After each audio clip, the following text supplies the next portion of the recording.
Good morning. This is Dee at Aloha Astro. Let me just show you where I am. There I am at www.alohaastro.com. And today I wanted to talk about the new moon in the sign of Aquarius. Aquarius is a fixed air sign, and fixed can mean stubborn, very thorough. All of the fixed signs want to follow through and take things from start to finish. Sometimes they can be resistant to other people's points of view. Interestingly, Aquarius, which is the sign associated with intellectual thought, being able to analyze, seeking the truth, future-oriented, very logical, and perceptive. This sign represents change and is ruled by the planet Uranus, which is a planet of change. However, Aquarius can be relatively fixed or has a hard time in terms of personal changes from the perspective of integration into the life and going through change in a graceful way. What I find with most Aquarians that I know, myself being one of them, is that very often the changes come about in a rather erratic way, and that there isn't always ample thought given to the effect that the change is going to produce to everybody else associated with them. There's very often a disconnect between what the impulse is and what the actual effect will bring. Now, that very energy is what brings many great thinkers forward into the future, where they perceive a truth or they find a new way of doing something, especially in terms of science and technology. But often they pay a personal price because of their inability, I think, to realize just what an impact they're having. But there's an inner voice that guides that Aquarian energy that has to do what it has to do. And people associate Aquarius with this sign of friend to all, or being extremely friendly. And I find actually most Aquarians are generally, they're friendly. They care about people as a whole, but many of them are very detached and not the most outgoing people in terms of friendship. Their opposing sign, Leo, is where you find that warmth and the heart. And basically, whenever you have opposing signs going on, there's a meeting point between the two. Within every Leo, there's some Aquarian energy that's dormant, and within every Aquarius there's some Leo energy. So the thing with Aquarius energy is that the Aquarian wants to do what it wants to do, and it stays very fixed or focused on that thing. Now, the whole humanitarian association with the sign of Aquarius is that when the Aquarius energy gets out there in the world, many people benefit from what the Aquarian has been saying or pointing out or doing or creating. And society as a whole benefits, or the group benefits. But the Aquarius didn't put that forward from the perspective of, oh, I'm going to go out and rescue or save a whole bunch of people, or I'm going to invent something that's going to make life easier for everybody. No, it's just the pure mental connection there to bring something forward individually. And if everybody else benefits from it, well, that's wonderful, but it isn't the primary motivation here. The Aquarius energy is strongly independent and wants to do things its own way, and also allows for other people to do things their way. When they don't see eye to eye or there is conflict, the Aquarius may actually have a very hard time letting go of what Aquarius wants to do. So that's some insight there into that fixed air sign. And today, with the new moon in Aquarius, everybody feels a little more Aquarian, or the Aquarius part of your chart will be awakened, and you may be dealing with issues over the course of the next month, since we are at a new moon, which is a time of new beginnings, that you would be feeling some of this fiercely independent vibe and maybe a desire for change. You may also have some wake up moments where you realize the truth about something, or where you suddenly are aware that you need to do something about the future. Yesterday, while the moon was passing through Capricorn, before it got up into Aquarius, Capricorn is a nice sober sign. I happen to have Capricorn energy in my 8th house, which rules things like taxes. So, being a good astrologer, I sat and did my taxes while the moon was moving through my 8th house. You can see that we have transiting Mercury and transiting Pluto in Capricorn right now. So there's some real seriousness there, and intense seriousness around whatever the Capricorn energy involves. And for me, that's in the 8th house with my Jupiter and Saturn. And I realized as I did my taxes that I need to do something about certain areas of business in my life if I want to either kill it or make it live. And my desire, since I put so much work into it, is that I want to make it live. I don't want to destroy it. Now, as the moon goes into the new moon in Aquarius, and I happen to be a sun sign Aquarius, and my sun actually sits right over here with this new moon going on. My birthday was just a few days ago. So what can I do to change and reach a whole bunch of people? How can I get it out there? How can I think about my future? How can I change my business structure and basically redo it all, change things so that I can move forward into the future and make that part or aspect of my business not just profitable, but to bring what I love so much out to other people who I think would want it as well. So that was an important thing for me, and I know where I'll be working in my month to come. I do happen to have Aquarius and Pisces energy up right near my midheaven. My midheaven is at 27 degrees of Aquarius, so I will be focused a great deal on 9th house activities, and that means getting the word out, PR, communicating, connecting with more people, making new plans, getting information and knowledge on how I would do that.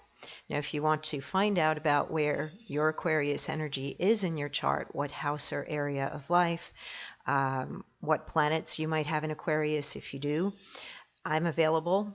You can book a reading with me, and we can look at your chart and see what the month ahead is all about. I don't know if anybody else here woke up with a headache today. I have the feeling that the headache has a lot to do with the square we have here between Mercury conjunct Pluto and Capricorn, where we just had the moon over the last 2 days passing over, squaring Uranus in Aries, and Aries rules the head. So a lot of intense deep thinking, perhaps some frustration, and where would that energy distill? In the body, in the head. And with the moon in Aquarius today, this can rule things like the nervous system and basically the energy that comes into us in our auric or energetic field. How we feel in our body has a lot to do with how things have been outside that we've allowed through our consciousness to come into our energy field and then affect our body. And that might be something that we want to look at today. How can we break a pattern? How can we make a change, not just in the material things in our life, but how can we shift our energy itself on the mental level, the physical level, the emotional level?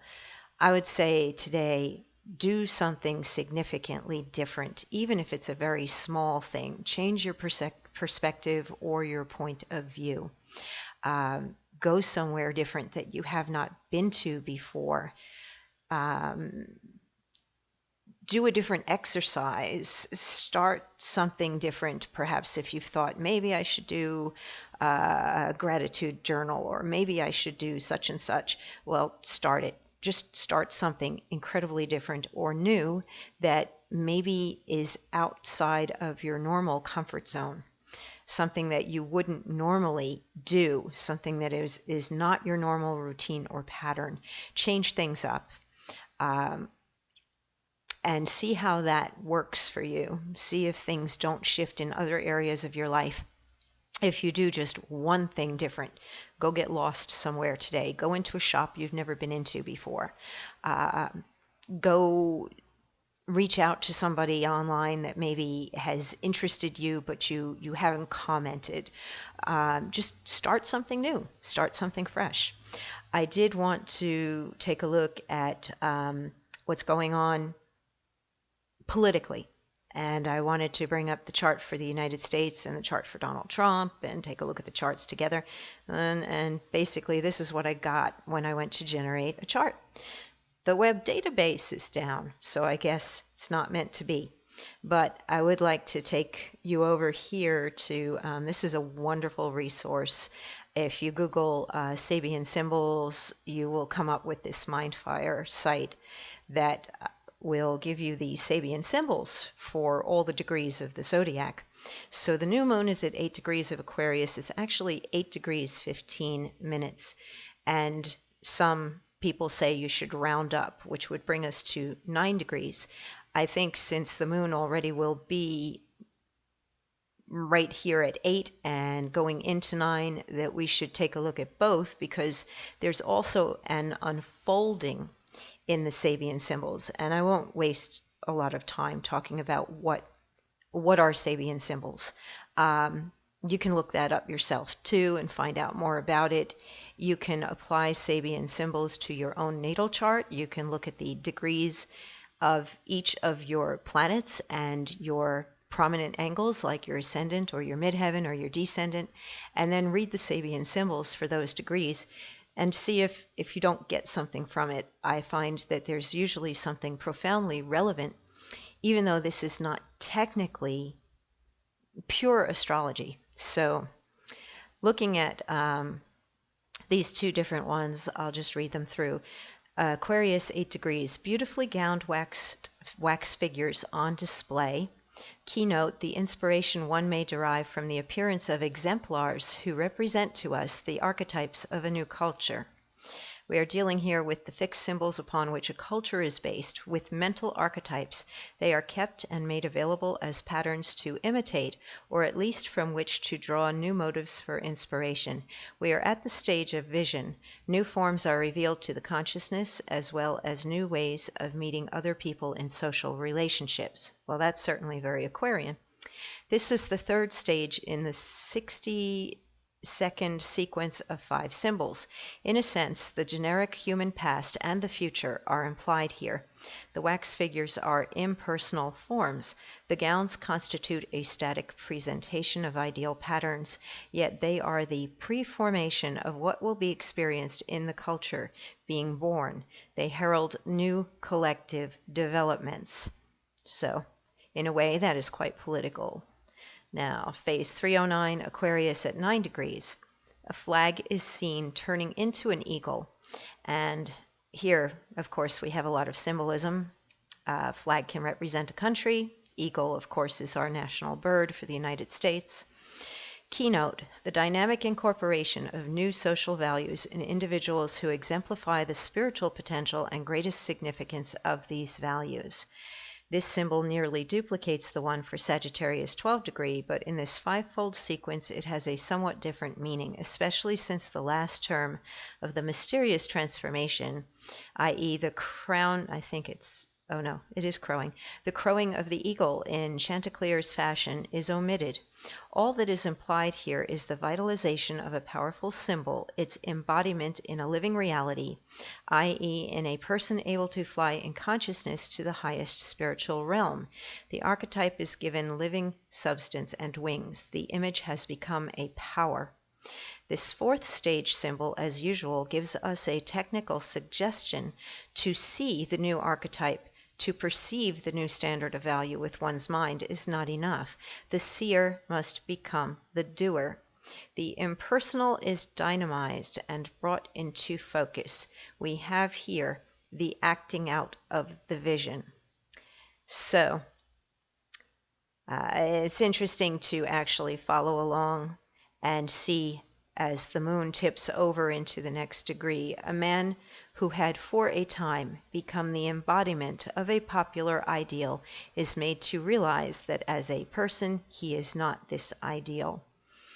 It's just very interesting, and I'm going to leave it with you to think about what that says. You can apply it to your own life. You can apply it to the current energy of the world.